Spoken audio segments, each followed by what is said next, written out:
come in, so begins the Edinburgh Yarn Festival. I just took the bus and as expected, there were other knitters on the bus, so I just followed them in. They obviously knew where they were going. There's some regulars here. I think I'll start with a bit of a recon mission, go find the podcaster lounge, go find Debbie Skein Queen, and then I'll probably come back here for some cake and some coffee. Have you seen that stuff? I have never seen so much Volmesa yarn in one place. I've only ever bought a little bit of it online, but this is just heaven. I'm definitely going to go have a dig around. They've got the greatest, most saturated, vivid colours. That's a really gorgeous top, though. Really nice. Did you make? So I've now come into the Grand Hall, and I think, are you ready? There's a lot of yarn in here.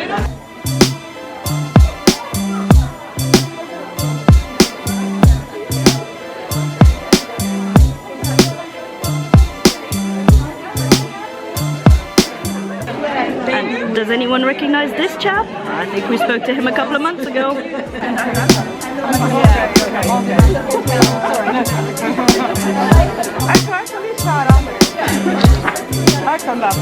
How you doing? So do we recognize Stephen? Hello. He's met in December. You are looking fantastic today. Thank you. Very I blend in with all the yarn. Yeah, but you teach your classes as well. Tomorrow morning and Sunday morning. There's a lot of the skitties, in particular there's lots of potluck. Yeah.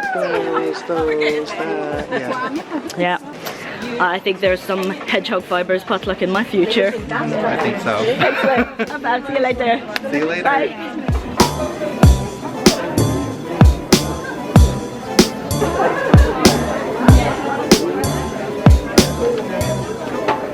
Oh, I love the Shetland Trader patterns. Yes, that one I'm definitely going to make.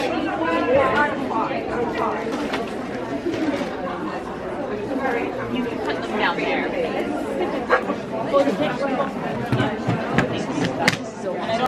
How's that for some beautiful color work and amazing finishing? It's all so perfect.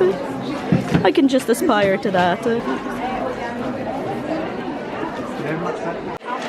So it's currently a little bit quieter because between 9 and 10 the only people who can come in are those who are heading off to classes shortly and press like me. So it's a chance to look around and really get a good look before it just goes crazy at 10 o'clock where everyone can come in. It's the first spinning wheel in use that I've seen today. Yes, he used an awful lot. Good! He's moved the lounge with him.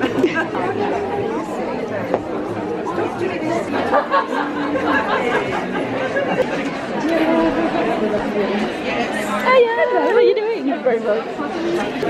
So this is the stand for Shetland Wool Week, and I would absolutely love to go to Shetland. The Wool Week happens in September every year, kind of around my birthday, so I think it might be my birthday present one of these years.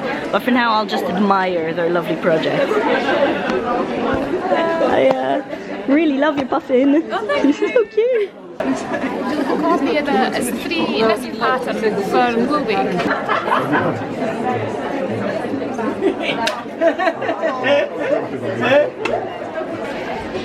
One of my favorite stands. Every event I go to, have to come and get some buttons. Thank you. And now here's the one we've all been waiting for. Let's go see Debbie and some Skein Queen. Hello, lovely ladies. How are you doing? Knew I'd find you here. Cornwall Post. Oh, good. Delectable. Yeah. Serious.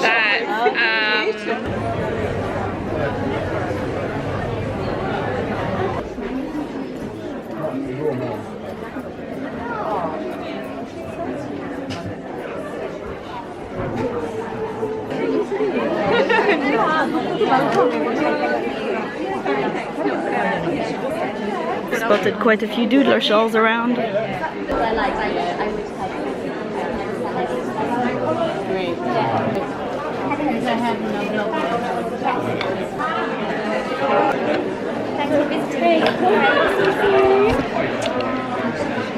And here we've got the cutest spindle maker ever. You want in? You here? Yes, of course.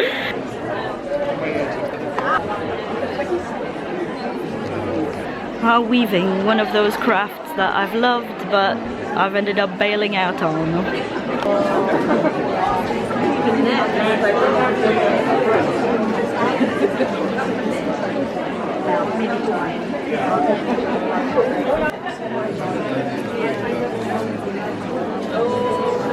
The daughter of Shepherd. I just sent you my whole stash of kids got John Arbon written all over it, one way or another. Yeah, it's nice.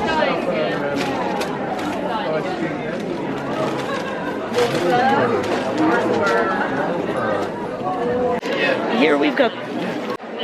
I'm losing my voice now, so you're going to have to bear with me. I'll do my best, but it's starting to feel a bit ropey, and it's only Friday morning. So here is the John Arbon stand. You might be familiar with, in particular, his socks, because... hello! Oh, don't. Come on in. Hello. And this is the lovely Juliet. Hello! Being shy. Oh, people are being camera shy today. I don't know why. They're all so lovely.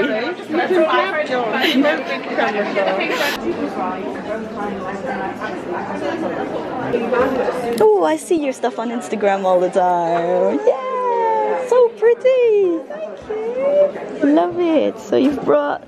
Which spinning wheel is that? That's Victoria, which is the cutest one. It's so little. It's really dinky. I think it is.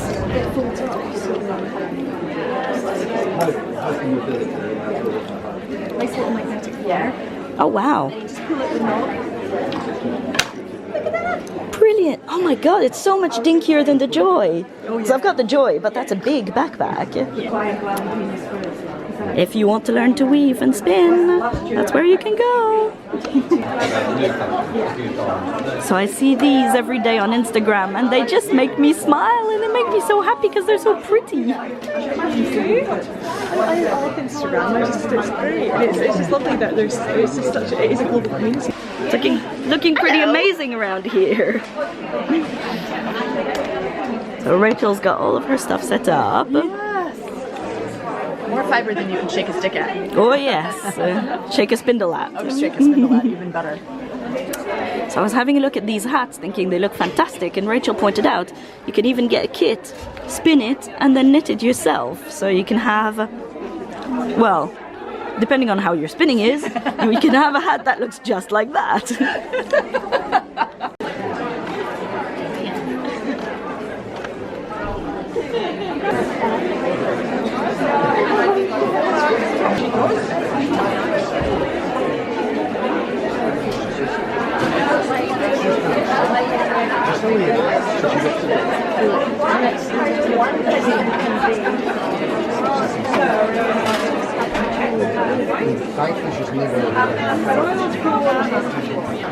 So the challenge for a day like this is to bring us a nice small portable project. I think you've nailed it here. Yeah, this little wall here. Yeah, that's for the day. Yeah, just for the next hour or two. So hi, I'm Louise from the British. This is Sonia. Hello. Who you got in there? Who needs? So what we've got here are some piles of swatches. One of them has just been knit. One of them has been washed and blocked and worn. That's the lace one. And the third one has been washed, blocked and worn more than once. And there's one that's been felt in the washing machine at 40 degrees. So the difference on that one. So, we're not going to tell you what these are. You have to guess. So you've all got cards.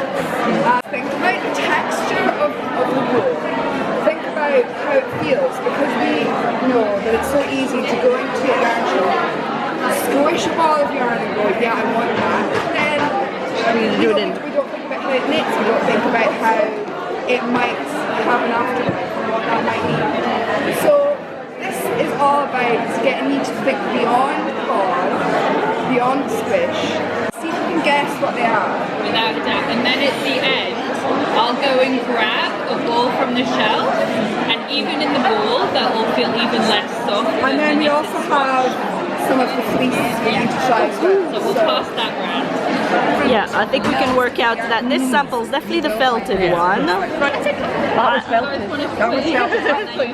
All the felted ones were done in the machine at 40 degrees. Good grief. So it's quite interesting to see how that works. This looks so unhappy. It just really. So these swatches remind me an awful lot of the Cornish tin yarn that I bought on the Great London Yarn Crawl. We still don't know. We've worked out which ones are unwashed, which ones have been washed and blocked, and which ones have been felted, but I still don't know which yarn that is, so we'll find out soon. Dun, dun, dun. You got find out after the break. I love how excited Louise gets about all the different breeds of wool. We're really lucky that Blacker Yarns have brought tons of stuff for us to play with. All these little swatches of different type for us to play with and discover what happens when you wash, when you block, and when you wear garments for a long time. And these ones have been felted even. Did anybody figure out what this one was? You did. Shetland. Of course, I'm very, very, very, very biased about this one. Easily, so they do have lots of kind of interesting properties. Oh wow, yeah. Would you like a little cushion of Shetland? You could just step into it. Curly poodle sheep. And this tea is hot. That's what gives MR its shine.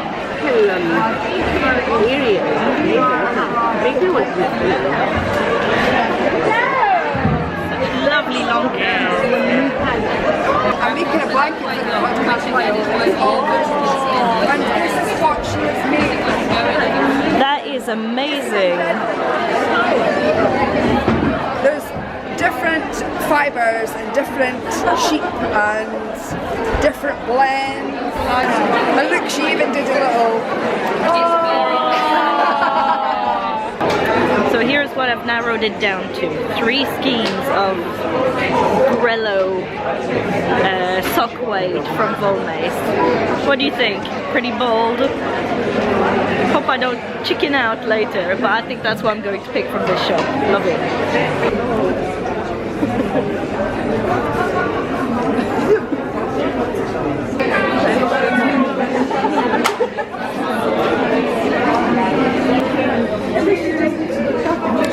No, my hand hasn't shrunk. This is just an absolutely giant skein. Not only are the Volmace people really lovely, they give you free candy. Can't go bad.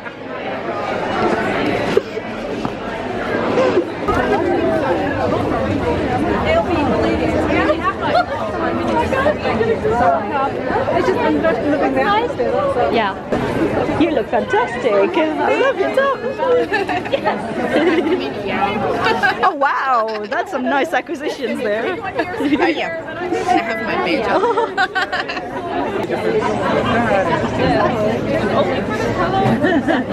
And what is that? There's 2 skeins.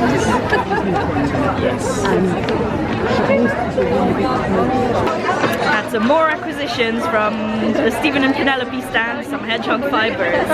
Got some mohair, which I'd been looking forward to, and 1 teacup. That's a nice mohair as well. It's on Ravelry, and I have the print cabin.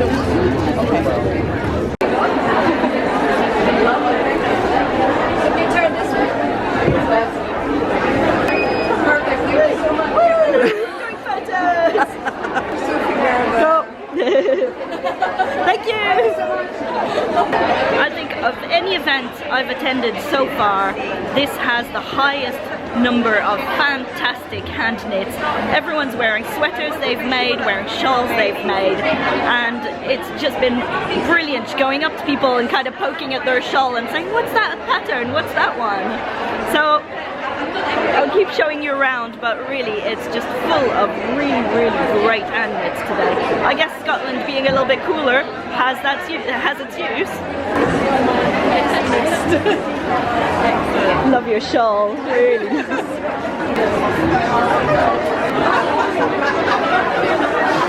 So it's now podcaster meetup time, and I'm with Felix and Kate and Rachel. And we've been taking podcaster pictures all together, and meeting some really lovely people. It's been good fun. It's a bit overwhelming. There's so many people around, but Kate's taking pictures now. Kate's like, I'm going to be really subtle and get this monstrous camera. Nah, those big cameras aren't subtle. Well, these small ones aren't either. But Yeah, well, like with the tripod. so I've finally managed to find my mum and my aunt, and they're now looking at spinning wheels, which would be quite an addition to their crafts. So it's getting a little bit quieter in the afternoon. This morning was completely crazy. Tons of people and everyone just so happy to chat. The two questions to ask: what are you knitting, or what are you wearing? And people are happy to have a chat about it no matter what.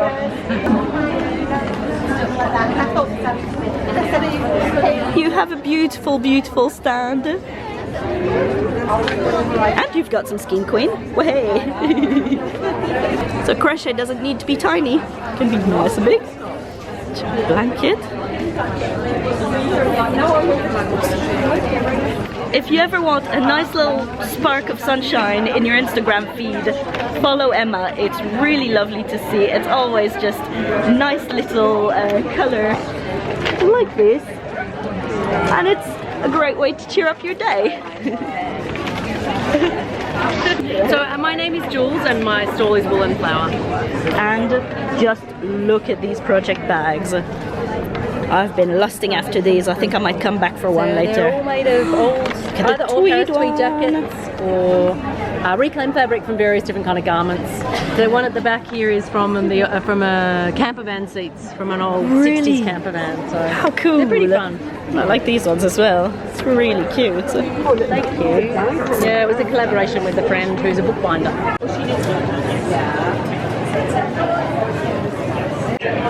And it wouldn't be a yarn show without stopping by the pom-pom stall.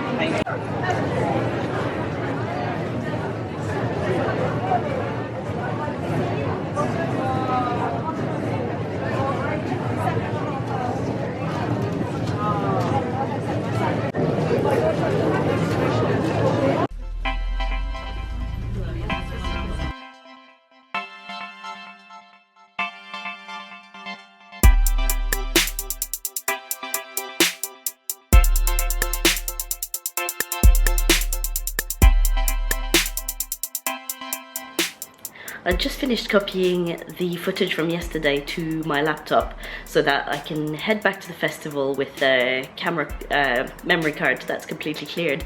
And I had the patio door of our apartment just slightly open and I can smell, I wish I could share the smell with you.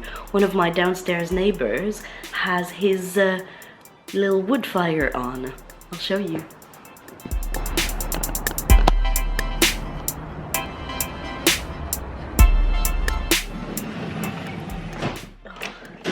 It's sunny, it's lovely, it's time to get on the bus and head back to the Corn Exchange. I've got some lovely people I want to go meet up with, and there's the second podcaster meetup, so should be good fun. Time to grab my stuff and go.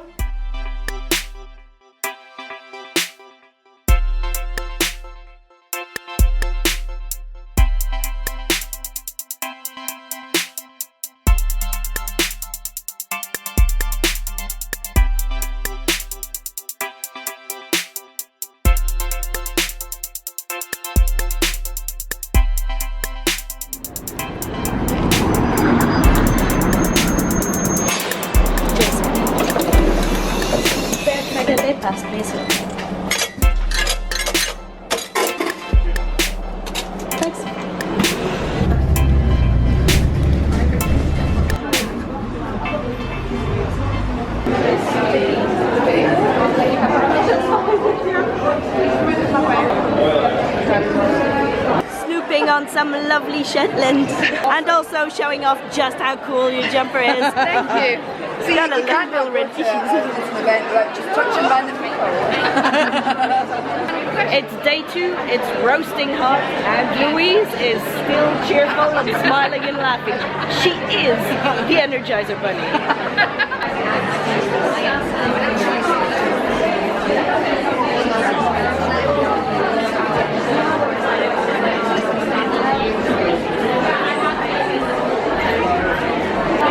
Everyone's wearing their beautiful hand knits today as well, even though it's roasting in the podcaster lounge and the kind of chill out area.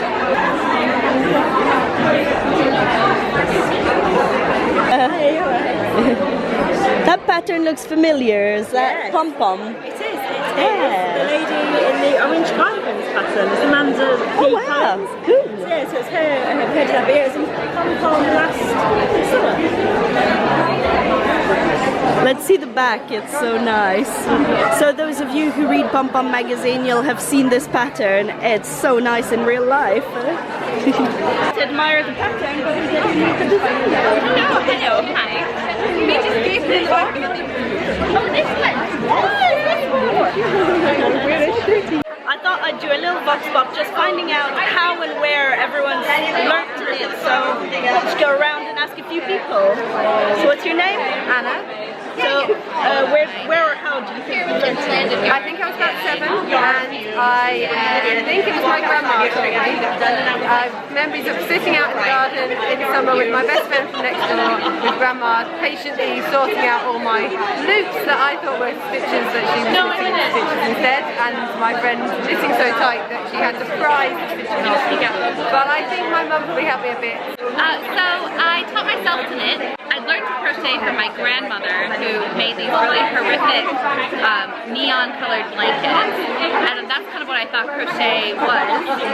But then I taught myself to knit, thinking that I would be able to make more beautiful things with it. And then now I don't even knit, I do mostly crochet, so I kind of come back full circle. And Jolie, how did you learn to knit? I learned to knit when I was 5 actually, and I had a neighbor who taught me. I was sort of into like American Girls and the American Girl knit, so I was like, I have to learn how to knit. And so yeah, I learned when I was 5 and I never stopped. So Nathan, when did you and how did you learn to knit? I originally started to knit when I was about 8 years old. My sister was given a knitting kit, and she's slightly older than me, and I always wanted to do everything that she did. So I wanted to learn as well. It was a Pink Panther stuffy kit, and there was only enough yarn in it for one. So my mum buried under the stairs and got out her old knitting. She can knit, but she doesn't. And she gave me some very, very thin dark green yarn and very big needles, and I knitted a string vest in the shape of a dark green Pink Panther. Wow. And I still have him, and he's a very treasured possession. That's my very first knitting project.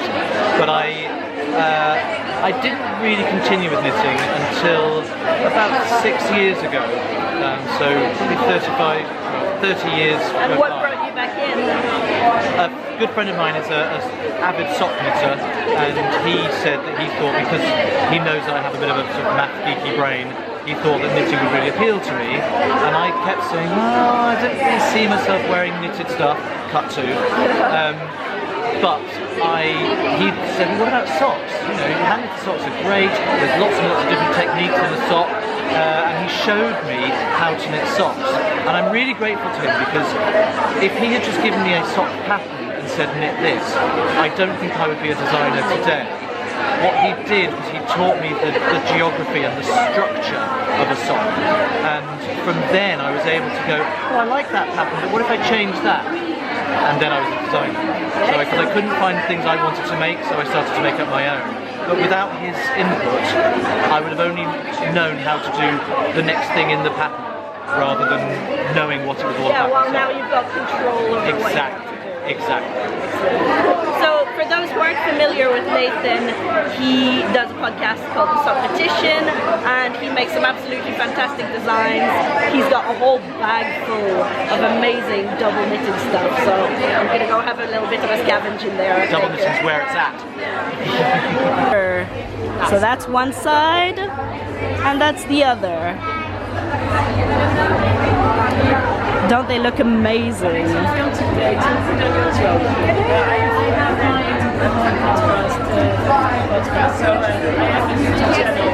This one is based on a Photoshop design of showing how one gradient can change from black to white, just with different concentrations of black and white pixels. Might remind you of very old backgrounds on the very original Macs. Oh, I hadn't seen this one before. This is a cowl that is called Remember, because it's based on poppies, and it's got some different techniques rather than just stocking stitch. We've got little bobbles here as the middles. And depending on how vivid you're feeling that day. Exactly, you can turn it inside out and have reverse poppies as well. There are many double knitters out there who knit continental and use both yarns on their left finger. There's many knitters out there who will knit English as well. You can use a yarn guide if you want to keep the two yarns separate, but whatever your normal method of knitting is, your preferred technique will work for double knitting. You can even do it if you're a Portuguese knitter with your yarns around your neck. It's all possible. What would be your tip for somebody who wants to try double knitting? My absolute tip would definitely be do not be frightened of it. As with any other type of knitting, it's just one stitch at a time. There's loads of patterns on Ravelry for miniature double knitting projects. Little hats, a cowl like that. That's not a huge project. That's not going to take too long. There's all sorts of things. I urge you to get double knitting. It feels solid, doesn't it? Dense, sturdy. This is done with DK weight yarn, or most of the others are done with finger. And this is the John Arbon knit by numbers. Yeah, it's so lovely to work with. It feels so soft, Basically, it's got 6 panels like that, front and back. So, carrying on with the finding out how people started to knit. So, Debbie, when and how did you learn to knit? I started when I was about 4 and my mum taught me, so I've been doing it a very long time. And we used to go around all the yarn shops of Edinburgh and just loved all the colours and the boxes of yarn. Do you remember what your first project was? Do you know, I don't, but I do remember when I was in primary school. It was primary 6 and we had a nun teacher, and she taught us crochet, and we did all the different crochet stitches, and we had like a lovely book of them, collected them together, and I did a luminous neon pink shoe bag, and I was so proud of it. Well, yeah, I bet. Oh. And now I am lusting after these gradients and trying to pick one, just one, to take home with me. Suzanne, when did you learn to knit? I learned to knit when I was 5, my granny taught me. And what was your first project? Oh, something hideous. It was a scarf from my doll, Tiny Tears, and then she also taught me to crochet as well. So I just kind of made odd shaped things. I'm Teresa and Brixton Powell. I knit obsessively. I also work with knitting. I was about 5 and I knitted garter stitch bracelets.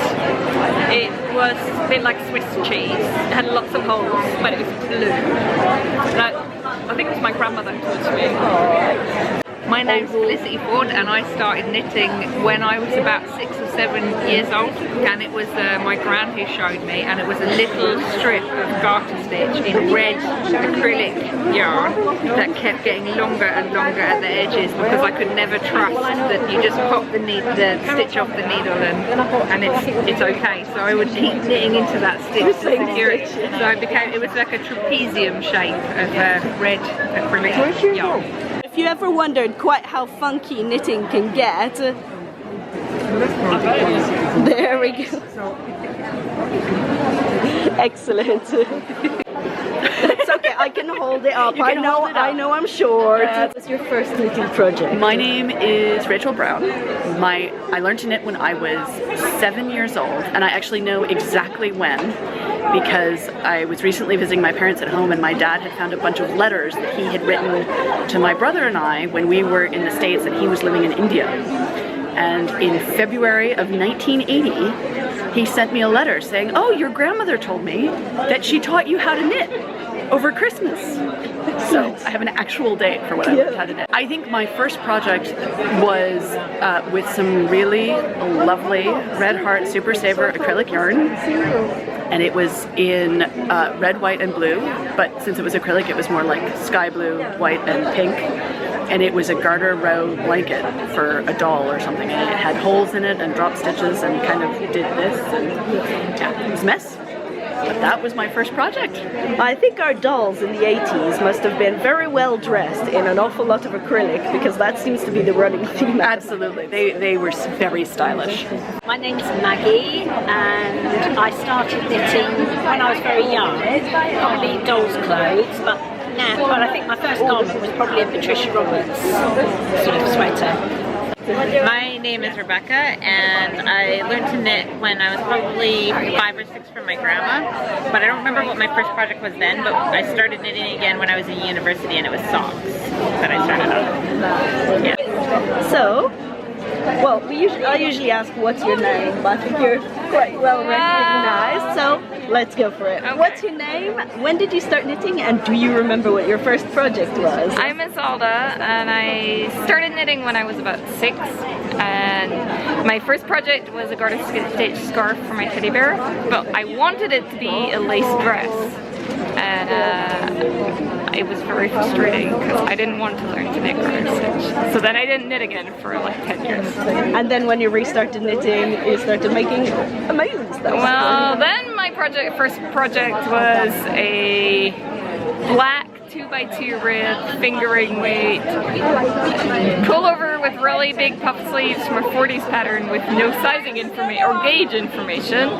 And when the very nice lady in the yarn shop asked me if I checked my dye lots, I said, of course I have. I had no idea what dye lots were, so it was one shade of black here and a totally different shade here with a line right across the middle. So that didn't work out very much. But I think that since then, your knitting has improved, and you have inspired so many people to make amazing stuff too. I still rip out a lot of stuff. I'm not that good at knitting. I'm good at writing patterns. But if anyone's ever taught me to make a gauge swatch before you start, yes, always swatch. My name is Rosita, and I learned to knit when I was very little, and I restarted when I was 25. Do you remember what you made when you... Yes, it was a whistle cozy. And whistle cozy? Yeah, like a tin whistle that we got in Ireland. Yeah. And then I made a cozy for it. Oh, with yarn for my grandma.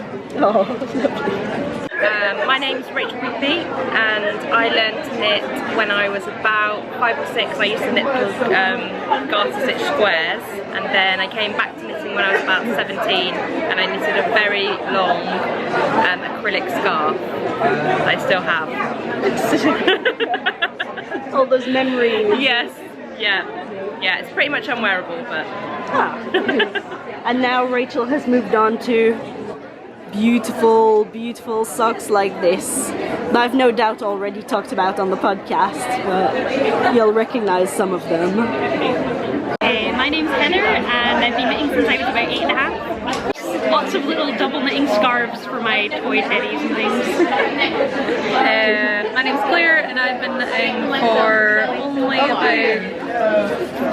3 years, I think, and this lady taught me. Do you remember what you first made when you started? It was like a headband. Yeah. My name is Susan Ritchie, and I'm from Mrs. Moon. And I started knitting when I was a child. So our mum, this is Karen, my sister and business partner, our mum is a brilliant knitter, and she had a fabric and wool shop when we were children, and she taught us to knit and crochet when we were younger, and I think we probably both did something quite complicated. I've got some fair art that I discovered. Only little bits of fair art. Yeah, tiny bits. We lost concentration. Yes, and then to be perfectly honest, we both gave it up then. So we did it as children. We were about sort of, maybe we started about 7, and then stopped when I was a teenager. Probably we lost interest, and then we came back to it and decided to open a shop. Literally about 6 months after taking it off. Yeah, that's a good idea. Let's open a shop. Yeah.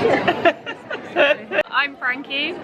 Hello. I learnt to knit when I was about 7 years old, and I didn't really have a project. I had to go to my nan's house and she cast on for me and helped me cast off and pick up my stitches, and I just knit squares basically. Probably a scarf that ended up. And it was probably a shambles, but now I like to think I can do more than squares. My name is Siki and I learned to knit probably when I was around 7 years old.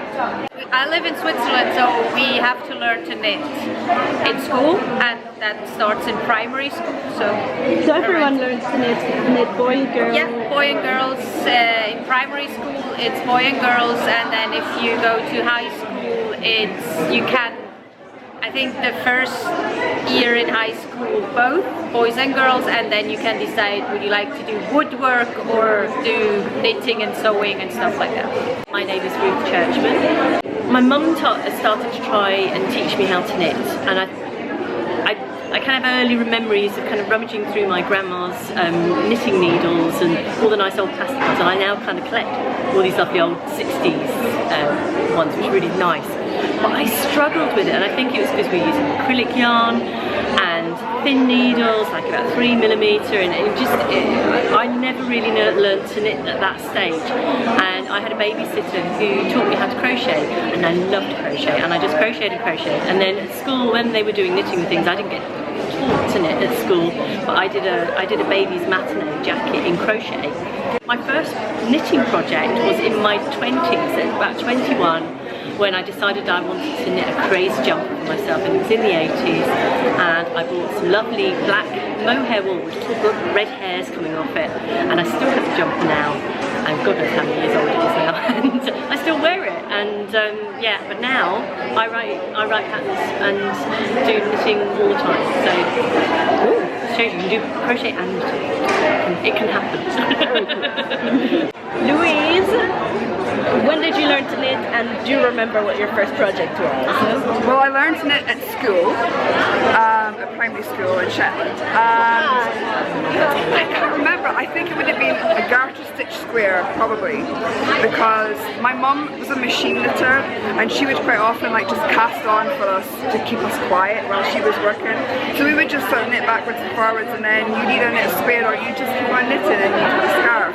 I took it up again in 2008, and it was a garter knit scarf that I did, but I had forgotten how you knit the last stitch, and I was knitting and creasing on every round.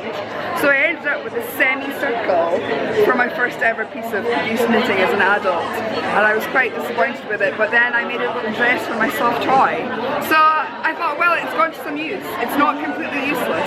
So yeah, that's my knitting. Yeah, and it's been upwards and onwards. Yeah, I still love garter, but I'm more about other shapes and forms rather than squares and rectangles now.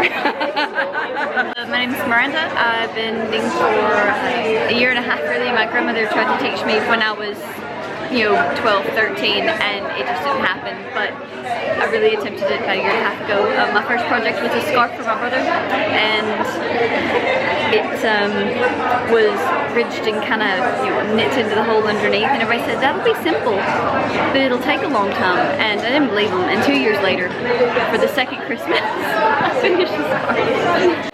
Threatened it with an inch of his life. You must take care of this.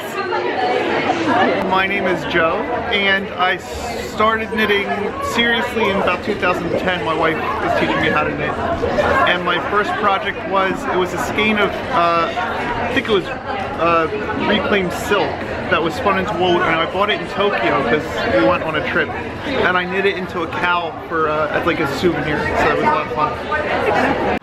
And so we say goodbye to the Corn Exchange. It's the end of the Edinburgh Yarn Festival for me and for most people. We're nearing the end of the last day. The stall holders will soon be taking things apart and getting ready to go home. I'm getting ready to go and rest and go and admire my stash acquisitions. Can't wait to share them with you. You'll see them very soon.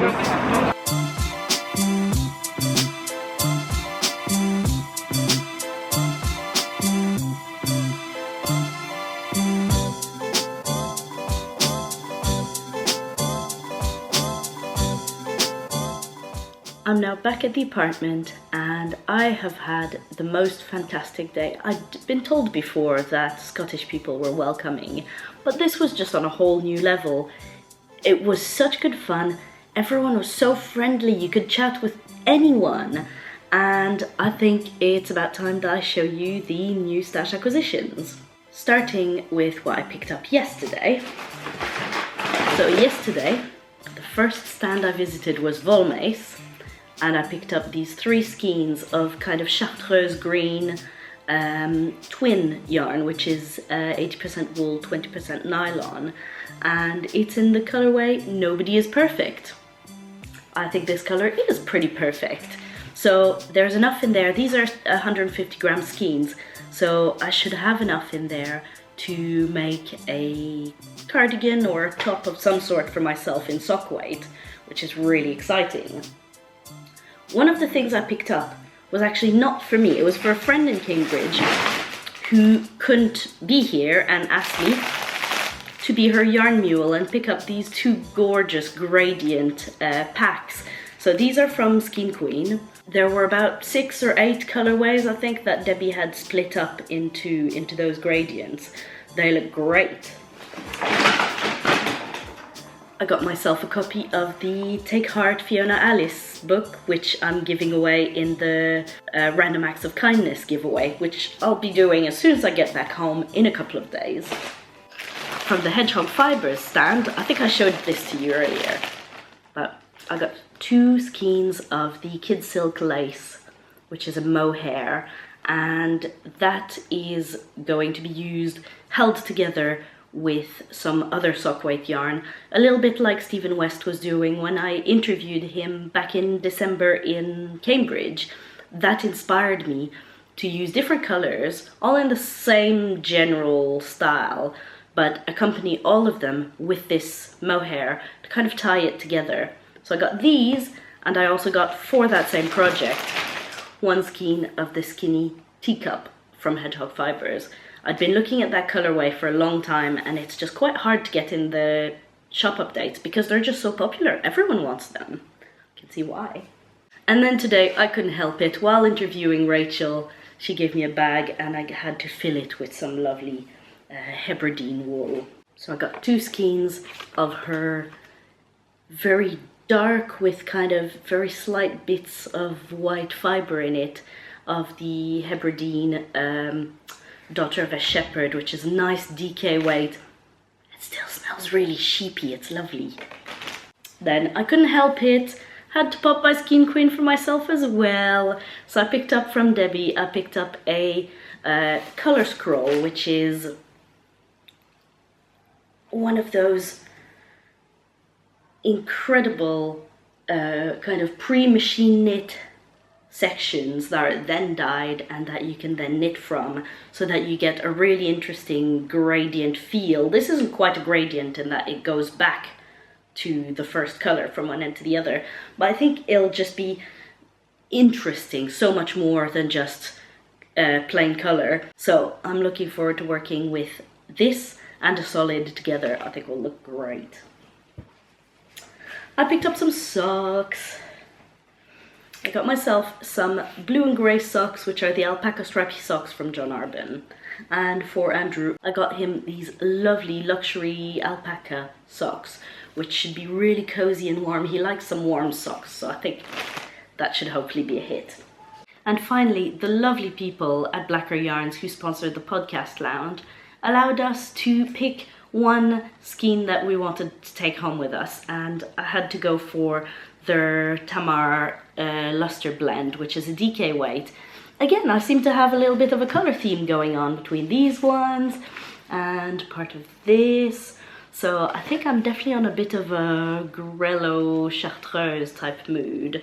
So this being a DK weight, really lustrous wool, I think it has to become a hat.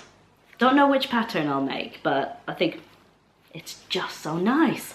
So I would say Edinburgh Yarn Festival has just been my favourite yarny event to date. Between the absolute top-notch quality of the stands that were there, the friendliness of everyone I met, and just the city itself being so welcoming. Unquestionably, I'm coming back next year, and if you're thinking of going to Edinburgh and going to the Yarn Festival, I highly recommend it. I am now going to need to sleep for about 3 days to recover from this, and it's going to take me an eternity to go through all the footage, but I have no problem with that. I will relive this event over and over again, no problem. So this pretty much wraps up my trip to Edinburgh. Tomorrow we fly home around lunchtime, and so ends a fabulous weekend. Bye bye.